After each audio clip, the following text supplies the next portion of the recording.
Sepanjang yang saya tahu tidak ada keterlibatan Komnas HAM dalam proses itu.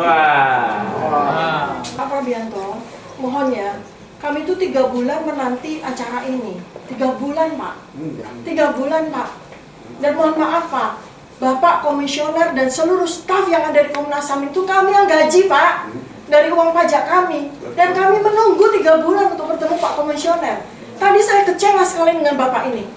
Ya masalahnya nggak pernah ada juga informasi ke kami. Nah, kok bisa itu bagaimana kejadiannya itu staf-stafnya?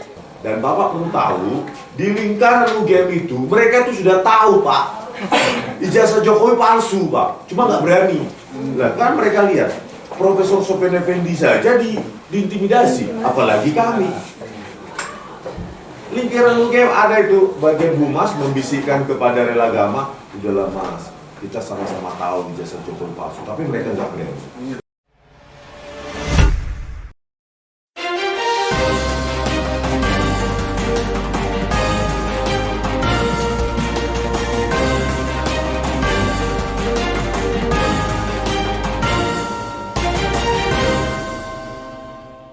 One Kawan TV1. Saya sudah menurut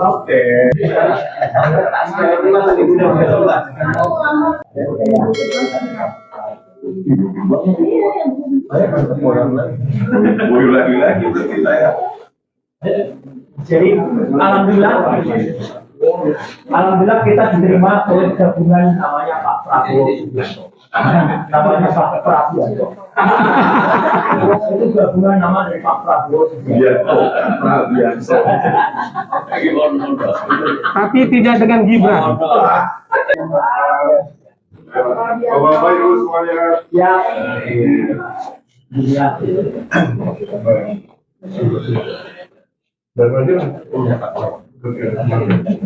Membela keadilan lah. Bapak Ibu yang saya hormati, pertama-tama tentunya atas nama Komnas HAM Republik Indonesia saya mengucapkan selamat datang di kantor Komnas HAM dan tentunya sebagaimana tugas dan fungsi Komnas HAM kami akan mendengarkan dan merespon apa yang menjadi aspirasi dari Bapak Ibu sekalian yang ingin disampaikan pada kesempatan hari ini, dan mudah-mudahan apa yang nanti akan kita diskusikan bisa membawa kebaikan bagi kita semua.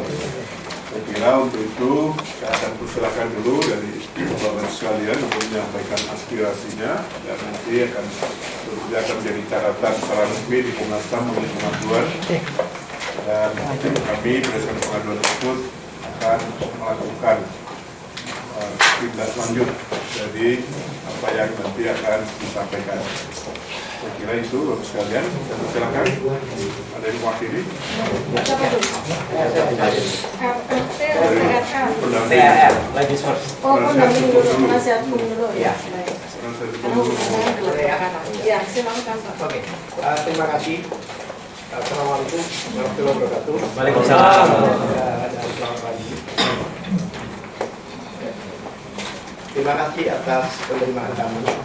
Mungkin perlu kami informasikan bahwa kami telah mengirim surat ke Mari tanggal 14 Juli, Pak. 14.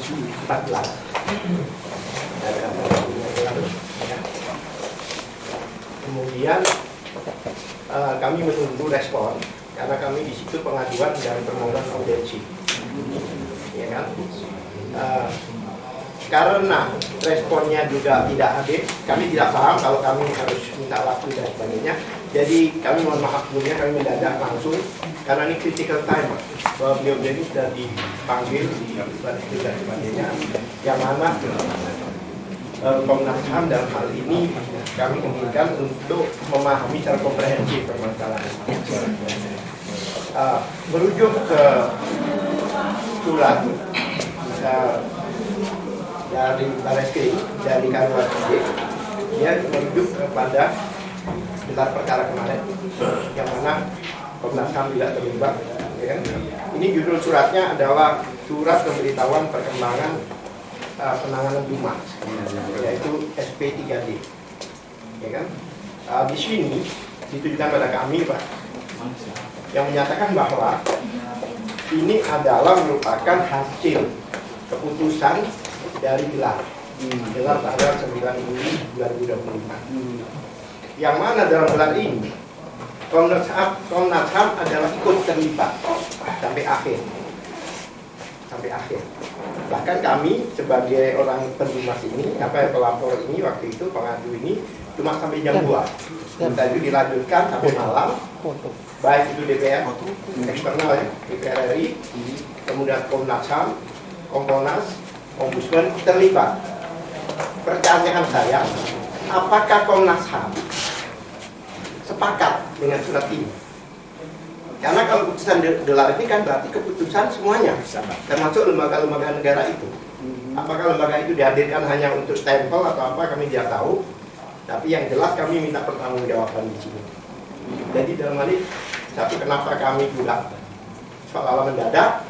Karena kami takut keduluan mereka ini ditahan. Ya kan, kalau sudah ditahan kan sudah tidak perlu lagi kemari untuk memberi penjelasan. Oleh sebab itu kami mohon maaf, kami tidak konfirmasi, kami hadir di sini mendadak. Dan surat tadi kan kami cari di situ Pak, hampir 1 jam, setengah jam, tidak ada katanya. Tidak, bingung juga kita. Hanya karena orang yang menyerahkan ini waktu itu nggak ada di sini. Hanya saya menunggu dia untuk kirim bukti, ternyata diterima dengan stempel. Ada stempelnya. Dan diterima di depan. Iya. Dan ini bukan hanya di sini Pak. Di Ombudsman demikian, di Komnas HAM demikian, bahkan Kompolnas juga demikian. Kami kagetnya di Kompolnas, kami tidak terima surat persis. Jadi kok iramanya sama, ya kan? Sehingga pada saat diterima kita oleh 3 komisioner dari Kompolnas waktu itu dalam pertengahan kita berdialog baru dibagi oleh kawan-kawan, diduga ada sabotase. Yang buktinya kok baru dibagi? Berarti ada yang baik lagi. Kami khawatir di Komnas HAM juga demikian. Tapi ternyata saya telusuri salah kamar. Jadi saya mengadu. Nah, pertanyaan saya begini, Pak. Karena kami jadi bukan hanya mengadu, tapi juga minta pertanggungjawaban di sini. Karena ikut memutuskan ini. Di sini yang ada kopi itu Pak Kopi. Nah, berarti Bapak nggak dapat juga kan? Itu semuanya juga demikian. Semuanya kalau dikatakan Pak Komnas HAM terlibat di dalam gelar perkara, Emang iya kalau terlibat ya? nggak ada kan? Sampai sore. Tanggal Saya tahu. 9 kan Siapa? Saya tidak tahu ibu-ibu. diperkenalkan. Pada waktu itu Ombudsman saya tanyain, yang sampai sore sampai selesai itu siapa? Ombudsman mengatakan kami semua. Ya kan? Kami semua. Di sini disebutkan. Nggak ada. Tidak disebutkan. Di sini Tapi nggak ada makanya Pak. begini Pak, kami kan sudah ke Kompolnas. Iya. Kami kan sudah ke Ombudsman. Pengakuan mereka semua terlibat. Pengakuan mereka. Pengakuan siapa? Dari Ombudsman. Kompolnas. Oh, bukan dari PMJ, bukan dari Polda. Polda buktinya Bapak tidak ditembuskan. Buktinya Bapak minta dari kami. Iya makanya karena tidak ditembuskan itu artinya kami tidak terlibat. Enggak khawatir, Nggak begini loh dilibatkan. Pak, dugaan-dugaan orang ini. Oke. Makanya pertanyaan saya itu sederhana. Ya. Apakah sepakat dengan keputusan ini? Karena faktanya ada pelanggaran-pelanggaran. Ya kan? Jadi kalau Bapak baca di situ Pak, di situ, ya kan, bahwa kan waktu itu ada semacam pemberhentian penyelidikan. Nah, di situ dinyatakan hasil gelar yang ada Kompolnas Komnas HAM di situ mengatakan bahwa ya kan, putusan dari gelar itu menyatakan bahwa penghentian penyidikan sesuai aturan yang berlaku. Coba lihat yang saya hafal dulu. Saya hafal banget, jadi saya nggak perlu pegang surat ini. Gitu. Sesuai yang berlaku. Tapi tidak disebut ketentuan apa yang sesuai itu. Satu. Kedua, merujuknya malah merujuk ke alat bukti. Bahwa alat bukti yang disampaikan ya kan ada sekunder dan tidak dapat digunakan. Ngapain harusnya alat bukti? Alat bukti pengadilan Pak. Iya. Ya kan? Jadi nggak nyambung. Kalau buat kami sih mereka sih sudah biasa. Tapi kalau dia sudah melibatkan lembaga-lembaga yang kita cintai ini, kita keberatan Pak. Makanya kami konfirmasi kemarin. Gitu loh. Kami keberatan kan. Karena sudah jelas Pak ya, dalam surat kami itu detail banget kami katakan apa pelanggaran-pelanggaran apa yang dilanggar. Satu ya, yang dilanggar Undang-Undang Dasar itu dilanggar. Karena Bapak tahu nggak, ini kan Presiden sejak dia memberikan ijazahnya sebagai persyaratan itu sebenarnya dokumen publik. Dalam Undang-Undang Dasar 45 28 ayat F itu menyatakan bahwa setiap warga negara berhak berkomunikasi, mendapatkan informasi, menyebarkan dan sebagainya, data publik. Jangankan surat Pak, hartanya pun harus dideklar. Ya kan? Kemudian saya rujukkan ke Undang-Undang Nomor 1, Undang-Undang Nomor 14 tahun 2008, Undang-Undang Keterbukaan Publik itu jelas. Ya kan? Ada di surat saya, nanti ini saya jelaskan supaya wartawan juga paham ya. Yang dikatakan pasal 1 ayat 3 yang dimaksud lembaga publik atau institusi publik itu adalah institusi yang menerima anggaran dari APBN. UGM terima nggak? KPU terima. Konsekuensinya apa Pak? Karena dia menerima, maka dia adalah lembaga publik. Yang mana dokumen yang dikeluarkan itu adalah dokumen publik yang terbuka dan dapat diakses oleh umum. Itu pasal 2 di undang-undang itu. Pasal 4-nya menyatakan di situ bahwa setiap warga negara berhak untuk mengakses ini dan sebagainya. Kemudian ada pasal 18, kalau itu dianggap rahasia, dibuka lagi di pasal 18 ayat 2 A dan B, jelas di situ. Pasal 18 itu menyatakan bahwa memang kalau seandainya dianggap itu data tertutup, tapi jika disetujui oleh yang bersangkutan, maka tidak tertutup lagi. Itu yang A. Yang B, jika digunakan untuk persyaratan pejabat publik. Kesimpulannya apa? Tidak ada pelanggaran hukum Pak. Bahkan mereka itulah yang melanggar Undang-Undang Dasar. Mereka itulah yang melanggar undang-undang. Itu jelas. Oke, itu baru masuk ke instansi substansinya. Sekarang begini Pak, kami pada waktu itu, ya kelompok kami itu melaporkan karena sebelumnya aja saya ceritakan karena ini penting karena harus komprehensif. Ada satu peristiwa Pak, 2 orang tahun lalu itu dihukum 6 tahun hanya gara-gara ijazah tidak ditunjukkan. Itu namanya Bambang Tri, Bapak ngikuti Bambang Tri dan Gus Nur. Ya kan?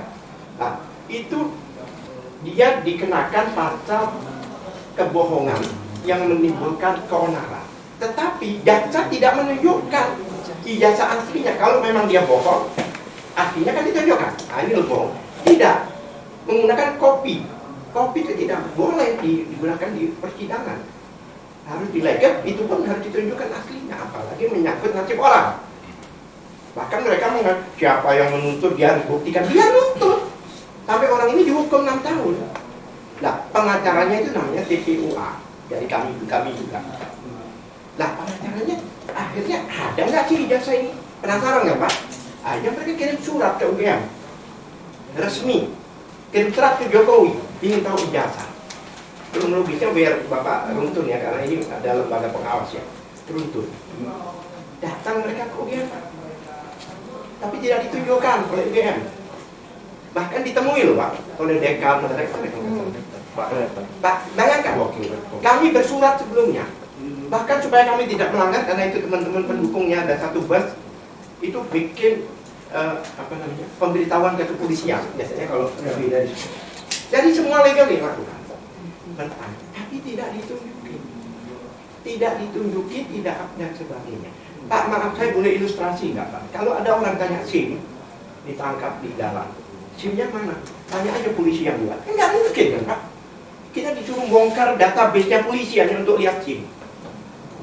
Nah, tunjukkan dong. Karena ini pembuktian visual, bukan suara.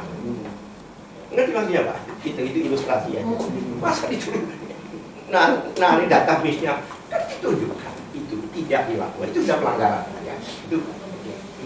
Nah, kemudian karena ke UGM, ke Jokowi sendiri nggak ditunjukkan, mereka lapor polisi. Kemana lagi? Dan mentok.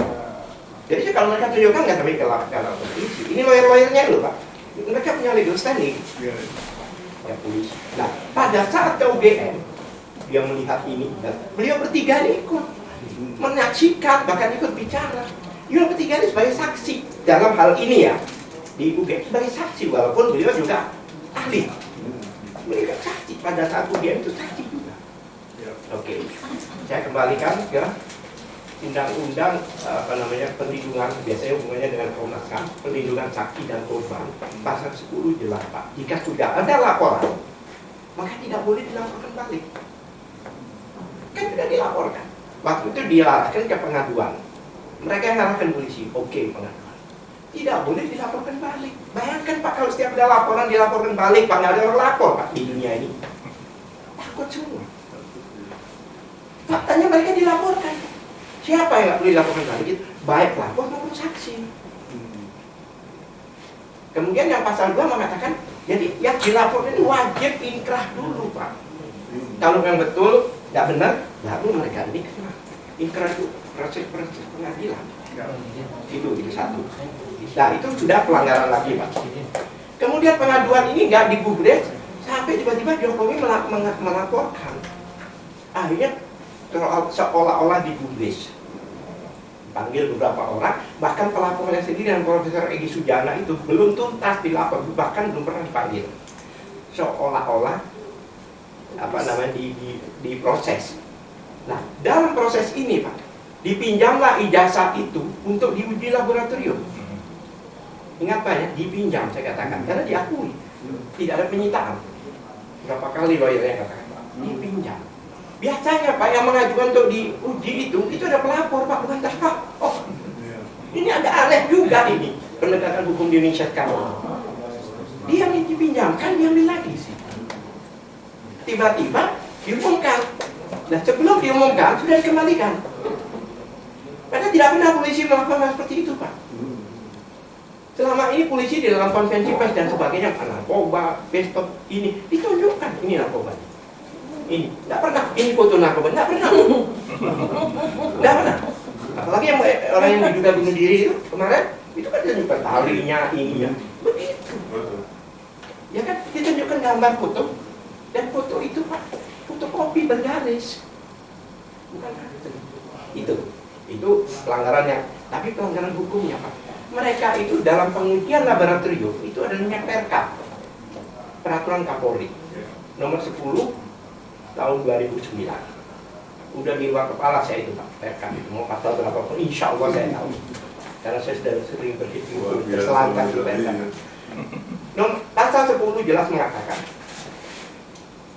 kalau orang mau mengajukan laboratorium itu dari instansi, boleh biar cukai, boleh jaksaan, boleh juga penyidik, itu ada persyaratan. Harus dengan resmi ngirim surat, harus wajib, itu pun syarat formil maupun teknis harus dilakukan. Formil itu ya ketentuannya, teknis itu karena kejadian kejahatan itu ada pembunuhan, ada pemerkosaan sesuai dengan teknis. Dan hal ini dokumen. Itu harus dilampirkan namanya laporan polisi. Dan laporan polisi itu Pak, bukan pada Dumat, ini belum ada laporan polisi. Laporan polisi itu langsung nggak ada. Jadi belum laporan polisi. Anggap aja ini Dumat, penyidikan. Penyelidikan itu pun definisinya di KUHP untuk menemukan tindak pidananya, baru menemukan. Nggak ada pakai sudah laboratorium, nggak ada. Betul ini ada kejahatan, ya kan? Nah, ada laporan polisi dan laporan itu Pak ada nomor laporannya, ada pasal-pasal kejahatan apa yang dilakukan. Nah, yang dilaporkan oleh teman-teman itu pemalsuan surat sama penggunaan ijazah, undang-undang pendidikan itu ada, ya kan? Nah, karena itu masalah itu jadi tidak bisa digunakan di Polda, karena Polda pencemaran nama baik. Jadi harus diuji lagi, nggak bisa menggunakan itu. Ini pemahaman hukum saya Pak ya, dalam mengamankan undang-undang. Kemudian harus ada berita acara saksi yang diperiksa di penyidikan itu. Bahkan tersangka itu pada akhir Pak, dan pada penyidikan. Kemudian harus ada berita acara, harus ya, bahkan di perkap itu wajib. Ya kan? Di situ dikatakan wajib dilampiri dengan berita acara penyitaan. Penyitaan itu di KUHP pasal 1 poin 16 itu dalam proses penyidikan. Nggak ada saksi disita, itu nggak ada. Penyidikan. Dalam proses penyidikan, penyitaan itu. Ya kan? Penyidikan, penuntutan, dan kemudian juga yang paling akhir, bukti pembandingnya itu harus otentik. Harus diuji itu benar nggak ini? Dan terjadi. Jika satu saja tidak terlampirkan, harus dikembalikan oleh level. Satu saja harus dikembalikan. Dikasih waktu 14 hari, Pak. Baru suruh balikin. Kalau masih tidak lagi, ya kan? Tidak lagi, balikin dan tidak diperiksa. Dan itu dilanggar, nggak ada proses itu. Nah, karena penghentian penyelidikan dasarnya adalah hasil laboratorium. Jadi ketentuan yang berlaku, saya ingin tahu ada nggak sini perkap? Ada, tidak ada. Ya kan? Kemudian pasal-pasal yang dikenakan dalam laporan itu 310 pencemaran nama baik itu walaupun sudah nggak boleh lagi ya. Itu ayat 3-nya demi kepentingan umum maka tidak bisa dipidana. Bahkan peserta gelar sendiri, pimpinan gelar sendiri waktu itu menyatakan bahwa salah satu pertimbangan gelar ini, dia bilang salah satu pertimbangan gelar ini karena ini sudah bukan isu nasional. Jadi bukan isu orang-orang ini lagi, Pak, isu nasional ini. Itu dikatakan, ya kan? Pasalnya itu 310 dan sebagainya. Kemudian ada kelompok lain disuruh melapor dengan beberapa pasal. Digabung jadi satu. Ini adalah delik aduan. Bapak menceritakan delik aduannya. Contohnya ada satu peristiwa bahwa mengadukan atau seseorang mengadukan mungkin istrinya selingkuh gitu contohnya. Tiba-tiba digabung dengan pencurian sepeda. Itu dari satu SPDP. Ini nggak masuk akal. Kejadiannya beda, lokusnya beda, tempusnya beda. Iya kan? Itu bukti. Itu nggak ada. Dua sprindik di situ. Itu nggak saya temukan Pak selama saya jadi lawyer seperti itu. Tapi delik aduan, ini delik aduan. Nah, pasal 310 tadi seperti itu Pak, saya katakan 310 dan sebagainya itu nggak bisa. Kalau pencemarannya tidak terbukti, penghinaannya juga tidak terbukti. Apa? Fitnahnya tidak pernah, bukan fitnahnya itu tidak pernah terbukti. Itu sudah connect. Terus ada lagi pasal masalah itu di undang-undang pasal 27A. Itu penghinaan namanya pencemaran nama baik melalui IT. Itu 27A itu harus terbukti di sini. Satu, kedua 27A itu tidak berlaku untuk pejabat. Bahkan ditetapkan dengan putusan MK 105. Ya, apalagi kan dia juga pejabat. Yang namanya dukungan publik itu Pak, begitu dia daftar, selamanya jadi dukungan publik. Bukan kalau dia pensiun nggak publik lagi, nggak ada. Karena masih tersimpan di dalam dokumen negara. Satu, dia masukkan pasal-pasal IT, seolah-olah itu ada transmisi dan sebagainya. Pak, dokumen publik itu boleh disebarkan. Gimana dia melanggar undang-undang IT? Kecuali itu bukan dokumen publik. Bahkan diakui itu ijazah dia. Itu ijazah saya. Jadi nggak bisa semua pasal-pasal itu nggak kena, tapi masih kenceng Pak. Nah, sekarang pasal yang itu apa namanya? Radio Bersatu itu dan sebagainya itu. Coba 160. 160 itu Pak, sudah nggak ada lagi. Dulu delik formil, dulu itu ada yang mengajukan untuk dihapus, tapi ditoleransi oleh pengadilan yang tadinya formil menjadi dulu itu bilang bakar ini langsung ditangkap. Kalau bakar harus ada orang yang bakar, bunuh harus ada orang yang bunuh. Jadi fakir. Tapi hubungannya dengan apa yang diomongkan. Kalau ada di sini bakar rumah ini terus disalahnya orang bakar foto kecil gitu, contohnya kan kalau dinarasikan soal ada yang buka fotonya Roy Suryo di Surabaya, nggak nyambung. Kebalik juga. Iya. Harusnya Saya bilang dia 3 kali 4 atau 4 kali 6 fotonya. Enggak, artinya ini aneh Pak. Satu. Terus pasal berikutnya Pak yang 28 ayat 3 itu penghasutan. Bukan penghasutan 160. Apa hate speech.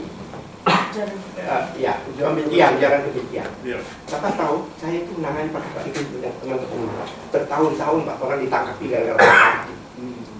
Pasal itu dulu Pak, Undang-Undang Nomor 11 tahun 2008 itu berdasarkan syarat. Jadi walaupun dia menghasut, tapi kalau nggak berdasarkan itu nggak bisa.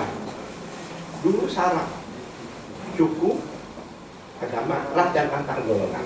Banyak yang kena masuk itu antar golongan, karena biasa enak-enaknya dia aja. Kelompok pencapir antar golongan, ibu-ibu arisan antar golongan. Dan bukan itu yang dimaksud antar golongan, itu ada di KUHP. Maksudnya antar golongan itu adalah golongan yang diatur oleh hukum tata negara. Timur asing itu maksudnya. Tapi kan diselewengkan. Alhamdulillah dengan dirubahnya Undang-Undang sekarang nomor 1 tahun 2024 kemarin, antar golongan sudah nggak ada. Jadi agama ada, ras ada, warna kulit ada. Tapi ijazah nggak ada di situ. Kenapa nggak dipasarkan itu? Oke. Itu urusan MK ya Pak ya? Bukan, undang-undang. Undang-undang. Itu ditegaskan dengan putusan MK nomor 115 2000 apa semua saya lupa. Undang-undang nomor 1 2024 ditegaskan putusan MK nomor 115 2024. Itu kan lebih kuat lagi kan Pak, udah ada undang. Oke. Dikenakan lagi pasal berapa Pak? 28 ayat 3. Itu mengadopsi undang-undang yang tadi, udah gak ada lagi yang kebohongan menimbulkan kerusuhan. Ya, di situ Pak. Kebohongan menimbulkan kerusuhan ada. Tapi di keterangan apa itu? Penjelasan undang-undang itu sendiri yang dimaksud kerusuhan atau keonaran itu fisik. Dulu enggak Pak, di medsos saja kena. Iya. Fisik itu Pak. Jadi keonaran itu fisik. Baik. Iya, sebentar. Oke. Sekarang agak aneh menurut saya. Undang-undang yang 28 ayat 3 itu di drop Pak, nggak ada lagi. Saksi-saksi itu hanya 160 sama 28. Kenapa Pak? Karena pembuktiannya harus ijazah Pak. Oh. Nampaknya ini mau dibelokkan, bukan masalah ijazah. Di drop. Terbukti dengan ini tadi, SPDP ini. Jadi ini mau dibelokkan, mau dibimbing Bambang Tri jilid 2 Pak. Jelas-jelas masalah ijazah dilarikan ke penistaan agama. Tapi mungkin lawyernya dulu, kalau kami dengan harap bisa dikibuli seperti itu. Kami ini puluhan tahun menjadi lawyer, kami paham. Nah, biasanya Pak, kalau 160 nggak kena, 28 ayat 2 nggak kena, 28 itu ditolak Pak, bukan diterima. Ah ini nggak ada ini, mana? Terbukti Pak, pada waktu beliau diperiksa, saya dampingi, Egy Sujana diperiksa, saya dampingi. Ini, saya tanya, ini penyelidikan, anggap aja penyelidikan deh. Saya mau tanya sama Bapak penyidik, tindakan pidana apa yang dilakukan oleh klien saya? Sebutkan. 160 apa, 28 ayat 2 apa, 28 ayat 3. Nggak bisa nolong Pak. Loh, terus Anda belum menemukan kejahatannya. Sudah mau bicara link itu Pak, itu barang bukti. Bukan, kalau lawyernya bilang ada linknya. Nah, perkap ini dilanggar. Oleh sebab itu Pak, bukan itu sekarang. Sekarang dia melibatkan Kompolnas untuk melegitimasi bahwa ini adalah keputusan gelar bersama. Kami, Komnas HAM, Kompolnas, apa satunya? Ombudsman. Kaget-kaget mereka Pak. Ombudsman dong, saya tahu. Sama seperti Bapak sudah. Memang nggak ditembusin Bapak kalau lihat sini. Tidak ditembusin. Nah sekarang kalau memang ini dilanjutkan, akan masuk dalam sejarah bahwa Komnas HAM, Kompolnas adalah yang menyebabkan beberapa warga negara dihukum. Baca nanti anak-anak SD nanti tahun berapa itu. Saya nggak mau Pak. Oleh sebab itu jangan mau digunakan nama-nama bapak-bapak. Itu dari saya Pak. Ya, dan semua sudah. Terima kasih. Mungkin yang lain. Itu Pak yang ikut rapat kemarin di ada apa? Gelar perkara yang Gelar perkara yang di Baris Krim. yang mau dihadirkan Pak supaya lebih jelas. Sepanjang yang saya tahu tidak ada keterlibatan Komnas HAM dalam proses itu. Wah. Ini keterangan dari mana nih Bapak ini? Dari mana? Hah? Wartawan TV. Waduh, ombudsman dong.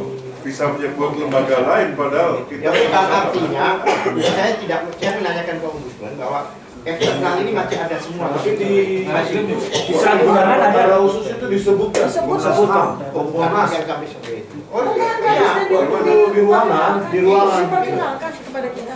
Itu loh, kalau Wasidi kan mengatakan Oh, iya. Kompolnas, Komnas Kami- HAM, Ombudsman kami- disebutkan. kami ada Ya, sebagai iya, Sekarang ada Pak perempuan. terus begini, Pakai jilbab. begini. kalau Saya tahu. perempuan Berarti berjilbab pura-pura gitu itu. ya. Loh, dilibatkan. Berarti penipuan itu. Nah, siapa yang menipu masalahnya? Bukan maksudnya berarti kita laporkan ke Kapolri yang kita laporkan. Sebentar, ombudsman bilang lembaga yang diundang. Kalau Wasidi itu yang kita laporkan. Bukan, kami bertiga. Kalau memang kan pastinya ada disebut di Ya. surat ini kan. Kalau memang Udah, ada gini disebut. aja Pak Kartini. Yang jelas Ombudsman Komnas HAM tidak tahu. Ya udah, Iya, itu kami aja. tidak tahu menau mengenai Tidak tahu. proses. Sebutkan, Pak. Lah iya ya. Jadi sana bohong. Jadi maaf, Karo Wasidiknya bohong. Karena kami itu hadir bertiga, itu sebagai saksi ahli yang dihadirkan pada gelar perkara. Ada berdiri gini Pak, dipanggil Sudah Komnas HAM. ya. Kalau yang Sudah berdiri, jelas. kalau yang ada dan Komnas HAM terlibat itu gelar perkara kasus ADP kemarin. Oh. Kalau itu jelas. Pak, ini Ya. kita berempat Ya. tahu Pak, pada saat dikenalkan pada berdiri. Berarti bohong. Bukan bohong ada, tapi Kalau Wasidi kita bohong. waktu itu ada Kalau boleh kami tahu Ada. Oh, yang nggak disebut Komnas HAM, Komisi 3 Ada DPR. fotonya boleh nggak? Nggak boleh foto. Pak, kami nggak dibolehkan. menandatangani absensi. Ada. Kita minta ke Sana ya, ini sini. CCTV-nya tuh. Supaya bisa. siapa Boleh. siapa orang Komnas HAM tersebut. Emang Ya. janji minta pasti dikasih kalau kita yang minta kok. Enggak. Ada yang janjiin. Ini kan wartawan yang minta dikasih Pak. Komnas HAM ya. Komnas HAM sendiri kan tidak tahu ternyata Ya. Yang jelas Komnas HAM tidak mengaku itu. Udah. fiktif. Oke, baik ya. Komisi Saya 3. bisa bicara ya. Ya, ya ada. Pak, terima kasih. Bismillahirrahmanirrahim. Assalamualaikum warahmatullahi wabarakatuh. Jadi gini Pak, ini persoalan ini benar-benar persoalan pelanggaran hak asasi manusia yang dilakukan sejak 2016 Pak. Jadi ya, Bambang Tri itu adalah whistleblower loh Pak. Bambang Tri itu whistleblower yang harusnya dilindungi. Ada pasalnya untuk perlindungan whistleblower, bukan malah kemudian dikriminalisasi di penjara. Bahkan sampai 2 kali Pak. Tahun 2022 beliau ternyata luar biasa patriotiknya ya Pak. Sudah di penjara 6 tahun, tetap beliau langsung menggugat lagi, begitu dibebaskan di penjara lagi dengan pasal-pasal yang bahkan bukan ada hubungannya dengan ijazah. Nah itulah yang kemudian mengusik kami Pak, rakyat. Jadi supaya pemerintah Komnas HAM juga tahu, rakyat itu sudah heboh sejak 2016 itu kami itu sudah heboh, ya karena peristiwa itu sudah diketahui oleh rakyat. Nah kami secara tersendiri, secara independen itu sudah pasang zoom di situ, ya kami pun juga membaca apa yang menjadi manuskrip dari Bambang Tri, namanya Jokowi Undercover 1. Kami baca, sebagai peneliti kami lakukan penelitian dari situ.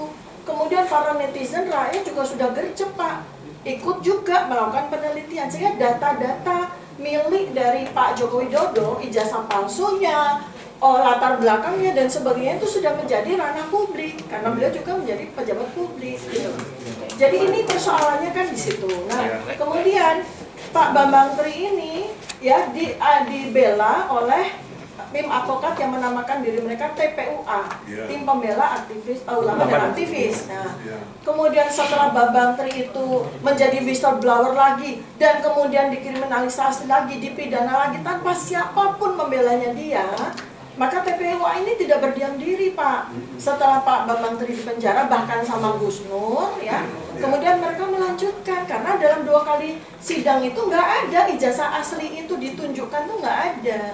Jadi karena itu mereka mempertanyakan. Tahun 2024 mereka bersurat berkali-kali ke UGM, bersurat berkali-kali ke Joko Widodo. Sampai akhirnya diterima di tanggal 15 April untuk UGM dan 16 April untuk Joko Widodo. Nah, pada waktu itu Pak, kami ini secara terpisah, ya, Pak Roy Suryo di Jakarta, Jogja melakukan penelitian sesuai dengan keahlian beliau telematika. Pak Rismon Syanipar di Bali G sana juga melakukan penelitian tentang ijazah ini di Sumatera Utara. Saya sendiri, saya sendiri di Jakarta juga melakukan penelitian sesuai dengan domain saya, neurobehavior, terhadap keanehan dari polemik ijazah ini. Tadinya Pak, kami bertiga ini uber alles Pak. 2014 kami semua mendukung Joko Widodo. Kenapa? Uber alles Pak, kebanggaan UGM. Wih, kami ada presiden dari UGM, kami bangga sekali. Tapi kemudian 2 tahun kemudian setelah 2014, kami kaget dengan peristiwa Bambang Tri. Loh, ternyata ijazahnya bermasalah. Nah, mata kami sebagai peneliti yang sudah terbiasa melihat barang-barang kecil, sudah apalagi dengan beliau berdua ini digital, langsung jauh lebih memahami dibandingkan dengan rakyat yang lain. Nah, sehingga kami diam-diam melakukan penelitian, dan puncaknya Pak, itu tahun 2022. Puncaknya itu ketika terjadi penahanan pemenjaraan dari Bambang Tri yang kedua bersama Gus Nur. Kenapa? Lembaga yang didanai oleh APBN, lembaga yang terbuka, yaitu namanya Universitas Gadjah Mada, UGM yang kami cintai, ikut campur. Ya, di akhir 2022, rektornya Profesor Ova Emilia nggak tahu siapa yang nyuruh melakukan konferensi pers. Kami meyakini bahwa ijazah Joko Widodo asli. Itu bukan bahasa science based Pak. Ini telinga kami, telinga peneliti. Nggak ada bahasa sains itu meyakini, nggak ada. Itu bahasa agama Pak, keyakinan. Kalau bahasa sains berdasarkan ya verifikasi scientific base, data-data yang terverifikasi, kami ya menegakkan kepercayaan dengan taraf kepercayaan sekian persen bahwa ijazah Joko Widodo ini asli. Nah, itu bahasa evidence base. Itu tidak kami terima pada rektor UGM. Nah, berikutnya lagi ada kemudian dekan dari Fakultas Kehutanan UGM yang kemudian malah menambah lagi dengan kepalsuan-kepalsuan yang kemudian kami verifikasi, ya. Jadi dekan UGM beberapa hari kemudian dia konferensi pers juga mengundang wartawan, ya, diliput menunjukkan fotokopi ijazah Joko Widodo yang sangat mengagetkan karena semestinya bukan seperti itu dokumen. Nah, kemudian berlanjut di TPUA kemudian mengajukan surat, dan di mana qadarullah ya Pak, ini Allah Tuhan yang Maha Kuasa.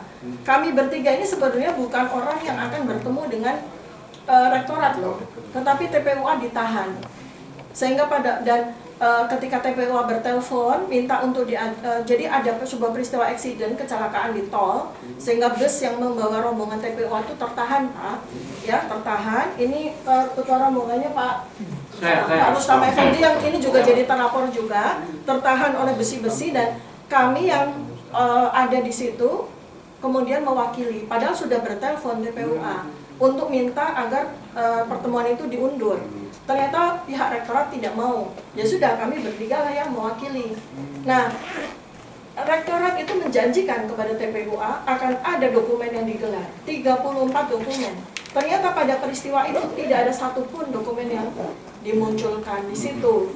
Jadi itu loh yang secara hak asasi manusia itu betul-betul dilanggar di situ. Nah, ternyata malah kemudian kami dilaporkan oleh Joko Widodo. Kan itu. Jadi di mana letak kami melakukan tindak pidana? Kami sedang melakukan penelitian.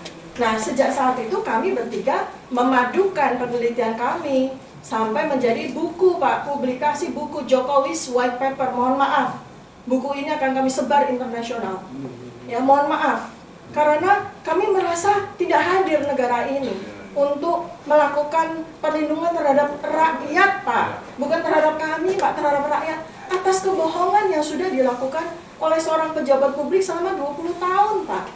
20 tahun loh. Beliau itu dapat jabatan wali kota 1,5 kali, dapat gubernur 1,5 kali, dapat presiden 2 kali dengan menggunakan dokumen yang sudah kami teliti palsu. Dengan ketepatan yang sangat tinggi Pak, dengan ilmu kami, ya. Jadi sudah jelas. Nah, kemudian lebih celaka lagi Pak, ketika pada saat proses kami dilaporkan, tiba-tiba Barreskrim memberikan respon terhadap aduan masyarakat yang dilakukan oleh TPU di 9 Desember itu kan, yang ini beruntung. Presentasi Barreskrim tanggal 22 Mei 2025 itu betul-betul mengejutkan kami. Betul-betul membuat kami terkejut. Kami sesungguhnya sangat ingin presentasi Barreskrim itu menghadirkan dokumen analog, ijazah asli analog Joko Widodo. Ternyata yang tampil hanyalah presentasi. Dan yang dipresentasikan pun ternyata Pak, itu barang-barang palsu. Dokumen-dokumen palsu. Beberapa di antaranya sudah kami verifikasi. Ijazah itu udah jelas ijazah palsu. Nanti Izin Bapak Bu Dokter, Siap. di fotokopi itu kan ada nomor ijazah pasti ya? Ada. Ya, Nanti ya, di laporan Maksud saya saya tunjukkan. nomor ijazah itu kemudian kenapa tidak kita lacak di dikti? ini sudah kami sudah ya? kami rencanakan untuk Artinya kami. kok dalam informasi yang kami sering dengar di TV pun kok kayaknya nggak sampai melacak ke dikti ya kayaknya ya? Nah, itu nanti ada. Nanti ada ceritanya. Kan ini kasus ini kan udah sering muncul di TV Ya, kan, ya. aku juga Ya. sering ikuti Faris, Ya. dan sebagainya dan sebagainya. Cuma saya pikir-pikir teman-teman itu nggak pernah nyocokin nomor ijazah, karena begitu nomor ijazah ini kita cocokin ada database-nya kan ini. Yang di sana Dan nanti. Nanti kami Oke, sampaikan. silakan. Nanti apa? Saya ingin menunjukkan kronologinya. Jadi saya sampaikan kami dilaporkan untuk tindak pidana yang tidak kami lakukan, ya, dengan dokumen-dokumen palsu. Itu saya bilang, ini bagaimana polisi gitu loh. Bagaimana polisi bekerja, Pak? 34 dokumen yang dipresentasikan di foto-foto itu, sebagian sudah kami verifikasi secara science based, itu dokumen palsu. Ijazahnya palsu, transkrip nilai palsu, foto-fotonya palsu, kemudian registrasi dan sebagainya, Pak. Jadi kalau saya boleh sampaikan di sini ya, secara rough saja, Joko Widodo itu tidak pernah menjadi sarjana, tidak pernah punya ijazah. Ada seorang mahasiswa bernama Joko Widodo yang diterima di UGM tahun 1980, itu sarjana muda, Pak. Dan ini sudah dapat verifikasi juga dari mantan rektor, Profesor Sofyan Effendi. Artinya hasil penelitian kami terverifikasi oleh penjelasan dari Profesor Sofyan Effendi. Kalau Bapak sudah pernah mendengarkan wawancaranya beliau gitu. Jadi Pak, ya sebetulnya saya sudah siap, kami bertiga sudah siapkan presentasi, tapi ini kita narasi saja ya. Ya. Jadi banyak sekali Pak pelanggaran-pelanggaran, bahkan kejahatan-kejahatan yang jelas-jelas dilakukan oleh Joko Widodo dan mengajak serta lembaga-lembaga yang dibayar oleh APBN, Pak. UGM ini tersandera dan mereka tuh tidak sadar bahwa mereka melakukan tindakan-tindakan pidana loh. Ya, sekarang sebetulnya saya mau tanya sama Barreskrim kemarin waktu gelar perkara khusus. Saya mau tanya sama Barreskrim, dari mana Anda dapatkan dokumen-dokumen itu yang Anda presentasikan? Baik di presentasi tanggal 22 Mei sama presentasi di gelar perkara khusus. Dari mana Anda dapatkan dokumen itu? Karena ini pidana. Anda mendapatkan dokumen palsu dan Anda pakai untuk melakukan verifikasi terhadap keaslian ijazah. Itu bagaimana? Sedangkan kami saja, ini para netizen, Badan Intelijen Netizen nih, BIN, ya, kami semua sendiri secara bersama-sama dengan para, kami dapat Pak, dokumen-dokumen asli itu kami dapat kok. Ijazah transkrip nilai asli dari Fakultas Kehutanan UGM yang lulus tahun 1985 itu kami dapat. Ya. 85. Tahun 85 itu kami dapat. Dokumen-dokumen yang bisa dilakukan untuk verifikasi juga kami dapat dengan mudah. Kenapa Barreskrim malah menunjukkan dokumen-dokumen yang unverified gitu loh, untuk digunakan oleh Joko Widodo untuk memenjarakan kami, karena ini rencananya memang situasinya di situ, Pak. Dia itu berpikir dengan cara yang menurut saya sangat-sangat dangkal ya. Coba bayangin, ini HAM ya, saya bicara HAM. Bambang Tri berhasil ketika DJ Presiden dipenjarakan. Muncul lagi 2022 adalah Gus Nur. Sekarang muncul lagi yang ditersangkakan oleh dia 12 orang. Ini kami nggak main-main. Maaf Pak, kami bukan rakyat biasa Pak. Ini akan rusuh Pak. Serius. Kami 12 orang ini bukan orang biasa Pak. Kami punya bukan punya banyak masa atau apa, rusuh Pak. Ini saja sekarang senator dari Amerika sudah memberikan nota kepada kami. Dulu tahun 98 ada seorang aktivis yang juga dilakukan kriminalisasi tahun 98. Ya Pak, namanya Pak Bintang Pamungkas. 15 senator dari Amerika bersurat kepada Presiden B.J. Habibie dan beliau dilepas. Apakah ini tidak jadi presiden berikutnya ke buruk lagi gitu? Jadi mohon ya, karena ini sudah sampai di level internasional. Jadi ini bukan persoalan biasa Pak. Hak asasi manusia nih kami Pak. Jadi saya mau tekankan karena Komisi HAM kan langsung berhubungan dengan Presiden. Jadi saya mau tekankan, Bapak mohon sampaikan kepada Presiden Prabowo Subianto. Kami bersama beliau, apabila beliau memang ingin menegakkan keadilan dan kebenaran serta hak asasi manusia pada rakyat seperti kami. Kami tidak akan mundur selangkah pun, Pak. Ya, jadi ijazah ini sudah selesai. Ijazah palsu Joko Widodo secara scientific base sudah selesai. Nanti Bapak akan bisa melihat dari dari kedua teman kami. Nanti Pak, mau di penjara, mau di luar penjara, next yang akan kami bongkar ijazahnya Gibran Raka Buming Raka. Dengarkan tuh baik-baik. Sudah ada bahan-bahannya dan nanti akan beruntun. Kami tidak peduli, ya kami tidak peduli. Memang penjara bikin kami takut? Tidak. Tidak ada yang bisa memenjarakan pikiran, tidak ada yang bisa memenjarakan hati. Tidak ada yang bisa memenjarakan jiwa. Sama seperti Bambang Tri. Masa kami kalah berani sama Bambang Tri? Bambang Tri di penjara 6 tahun tidak jerah. Dia lanjutkan lagi. Di penjara tidak apa-apa. Memangnya kami terus berhenti gitu? Enggak. Rekan-rekan kami dari seluruh dunia akan berteriak. Akan menjadi murid-murid kami punya murid-murid akan melanjutkan apa yang kami lakukan. Demikian yang bisa saya sampaikan. Karena ini sekali lagi soal hak asasi manusia, maka saya harus memberikan preface seperti ini, Pak ya. Terima kasih. Assalamualaikum warahmatullahi wabarakatuh. Waalaikumsalam. Ya, izin. Masih Pak Dr. Prabianto. Tifa. Ya. Sekarang siapa? Saya Pak. Monggo. Supaya lebih mudah, saya aturkan.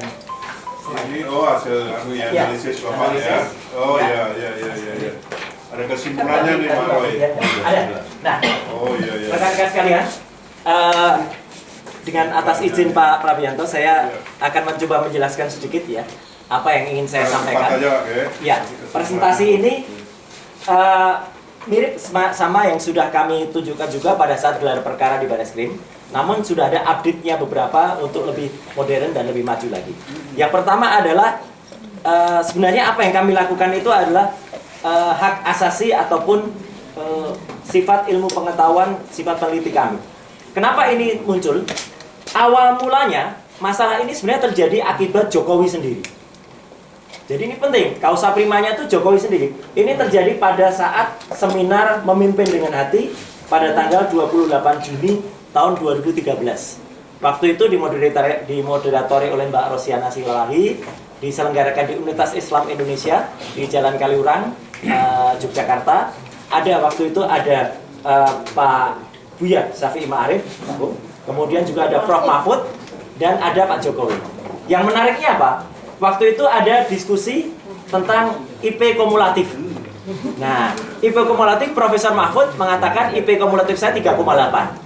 Pak Prabianto dan teman-teman sekalian, Jokowi ini memancing malah. IPK saya kurang dari 2. Dan ini buktinya ada, masih bisa diakses sampai dengan sekarang di Tempo. Jangan-jangan slip of tongue, enggak? Enggak, karena itu sadar dan tidak diralat sampai sedemikian lama. Tidak diralat. Dari 2 berarti nggak lulus. Nah itu makanya. Nah, slide kedua adalah yang tadi sudah disampaikan Dr. Tifa. Setelah kasus peristiwa Bambang Trimulyono dan Gus Nur, ya, mendadak setelah Rektor UGM menyampaikan keyakinan tadi, yang keyakinan itu padahal tidak mutu kalau untuk pengetahuan, ya harusnya pasti atau jelas. Dekan Fakultas Kehutanan UGM, Dr. Sigit Sunarta, ini menunjukkan kepada awak media. Salah satunya yang masih bisa kita akses adalah yang dari Kompas pada tanggal 24 Oktober 2022. Menariknya, dia menunjukkan sebuah fotokopi ijazah, Pak. Nah, fotokopi ijazah ini sebenarnya sudah menarik untuk kami teliti. Tapi saya memutuskan karena itu bentuknya masih fotokopi, maka secara ilmu pengetahuan Pak tidak layak untuk diteliti. Gitu. Meskipun saya sebenarnya dan ternyata Dr. Rismon juga punya pengetahuan yang sama, ini hurufnya nggak cocok ini, gitu. Karena hurufnya itu tidak sesuai. Dan yang paling memancing lagi, pada tanggal 1 April sebelum liburan Idul Fitri, salah seorang kader dari sebuah partai PSI itu namanya Dian Sandi, itu memposting di X atau di Twitter pada tanggal 1 April. Dan dia memastikan ini ijazah asli. Dan kami kaget, karena inilah penampilan pertama ijazah Jokowi dalam tampilan berwarna. Sebelumnya belum pernah berwarna. Jadi karena ini berwarna, kami waktu itu, ini hebat betul. Dian Sandi ini dapat berwarna. Dan Dian Sandi kader PSI, ketua PSI adalah anaknya Jokowi, Kaisang Pangarep. Maka sangat dimungkinkan kalau dia dapat. Dan pernah kami podcast bertiga, ya, Bang Rismon di salah satu podcast, dia memastikan kalau itu dapat dari orang terpercaya. Meskipun dia tidak bilang itu Jokowi, tapi dia bilang orang terpercaya. Kita kejar, dia nggak nyebut siapa, tapi ya mungkin lah dia dapat dari Jokowi. Nah, setelah ada Dian Sandi inilah kami berani menganalisis lebih detail karena ini berwarna. Jadi sebenarnya siapa yang memposting pertama kalau dalam Undang-Undang ITE di pasal 32 dan kemudian siapa yang membuat dapat diakses itu ya Dian Sandi, bukan kami, gitu loh. Jadi yang harus kena pasal itu sebenarnya Dian Sandi karena dia tanpa izin juga. Nah, akhirnya kami analisis. Gambar berikutnya, Pak Rabianto, itu adalah analisis yang kami sebut ELA, Error Level Analysis. Error Level Analysis ini biasanya untuk menganalisis sebuah dokumen itu pernah direkayasa atau tidak. Saya kasih contoh daripada nanti ribut ada orang, wah itu ijazah saya kasih contoh ijazah saya sendiri. Jadi ini ijazah saya sendiri pada tahun 91 S1. Kalau di ELA, sebelah kiri ini ELA, maka akan nampak bahwa ijazah itu sudah direkayasa atau tidak. Dan sebelah kanan ini separuhnya adalah ijazah yang asli. Kalau ini di ELA ini bisa digerakkan. Kalau pakai komputer ini bisa digerakkan di ELA semua atau tidak gitu. Dan kalau di ELA semua, slide berikutnya, ijazah saya, Bapak, itu masih tampak kelihatan bekas-bekasnya. Tulisan ijazah masih nampak, capnya, legalisasinya masih nampak, logo UGM masih nampak, pas foto saya juga masih nampak. Jadi artinya ini adalah ijazah yang tidak direkayasa. Menariknya, ijazah Jokowi yang diposting oleh Dian Sandi tadi, kalau kita masukkan ELA, gambarnya adalah seperti ini. Pada slide berikutnya, pada error level analysis yang ketiga, separuh masih nampak ijazahnya Jokowi, sebelah kirinya adalah sudah dalam bentuk ELA. Buyar Pak gambarnya, bubar. Atau kalau kita lihat ini buyeh dalam bahasa daerah. Buyeh itu kacau, karena sudah nampak banyak sekali rekayasanya. Artinya ini sudah dilakukan proses editing. Apalagi kalau ELA-nya full, Bapak. ELA-nya full, mohon maaf nih, saya sering mengatakan sudah nampak kayak, maaf ini, kotoran burung. Ya. Karena logonya sudah nggak kelihatan, pas fotonya juga sudah nampak sekali berubah, ya. Jadi sudah nggak nampak sisa-sisa di situ tadinya pas foto, sisa-sisa nggak ada. Dan yang menarik, tadi mungkin Dr. Tifa juga belum sampaikan, Bapak-Bapak sekalian, kami sudah mendapatkan sekitar 10 ijazah asli terbitan tahun 85. Jadi artinya itu senada atau sejaman dengan Jokowi. Dan salah satunya kita analisis secara ELA, hasilnya seperti ini Pak. Ini error level analysis yang kelima. Masih nampak, bekas fotonya masih nampak, meterainya masih nampak. Dan yang menarik, ada emboss yang masih nampak juga. Di tanda tangan rektor tuh ada embossnya. Ijazah yang asli ada embossnya. Ijazahnya Jokowi nggak ada embossnya. Ijazah saya ada embossnya. Bahkan ada watermarknya. Watermark itu tulisan Universitas Gadjah Mada, Universitas Gadjah Mada, Universitas Gadjah Mada di sepanjang kertas. Kalau yang asli ada. Dan ijazahnya Jokowi, kalau ini saya gunakan teknik bukan ELA yang lebih canggih lagi, namanya Luminance Gradients Analysis. Ya, ini baru hari ini saya tunjukkan ketika di Barreskrim saya belum menggunakan teknik ini. Di sini nampak betul ijazahnya Jokowi itu pas fotonya di atas cap. jadi capnya itu di bawah pas foto. Ini kan dagelan ini Sri Mulat ini. Garisnya tapi garis capnya di atas foto. Iya, pada saat yang sebelum jas Pak. Sebelum jas, okay. Setelah jas nggak kelihatan Pak. Ya mungkin ketebalannya. Enggak Pak. Ini benar Pak. Ini analisis ya. Dan embossnya nggak ada Pak. Pada tangan rektor nggak ada emboss. Jadi nggak ada cap embossnya nggak ada. Ya, jadi artinya ini aneh ijazah ini. Makanya kemudian nanti mungkin bapak-bapak juga mungkin sering mendengar ada istilah ijazah pasar pramuka gitu kan. Nah, itu nanti akan kita wujudkan juga. Yang lebih menarik lagi, pada analisis foto bapak-bapak, ini face comparison. Mohon izin bapak-bapak Ibu sekalian, saya menganalisis foto itu bukan hanya sekarang Pak. Sudah puluhan tahun. Kalau ada foto, maaf ini, foto artis, video artis itu biasanya dulu saya yang meriksa ya. Rekaman suara B.J. Habibie dengan Andi Galib, saya juga dulu yang periksa ya. Fotonya, maaf ini, fotonya Gus Dur dengan Arianti Budi Tepu, saya juga yang meriksa ya. Jadi artinya software ini sebenarnya sudah lama dan selalu terupdate, dan saya gunakan untuk memeriksa apakah itu foto orang benar atau enggak. Kalau di pas foto saya, di ijazah saya ada pas fotonya Bapak, mau pas foto itu lama atau wajahnya lama atau orang sekarang, tetap match nantinya. Makanya Mesir itu bisa kemudian memeriksa wajahnya Faraoh, Tutankhamun, kemudian Ratu Osiris itu dulu kayak apa, bisa. Wajah saya match. Yang menarik, wajah di ijazahnya Jokowi tidak match. Jadi foto yang ada di ijazahnya Jokowi itu tidak match. Menariknya, justru ini karena dibantu oleh teman-teman netizen, kami menemukan foto yang ada di ijazah Jokowi itu seseorang yang inisialnya DBU, Dimatno Budi Utomo. Itu match fotonya. Ini software loh ini yang menemukan. Jadi artinya ini ilmiah, bukan kami yang menemukan, bukan kita mencari-cari.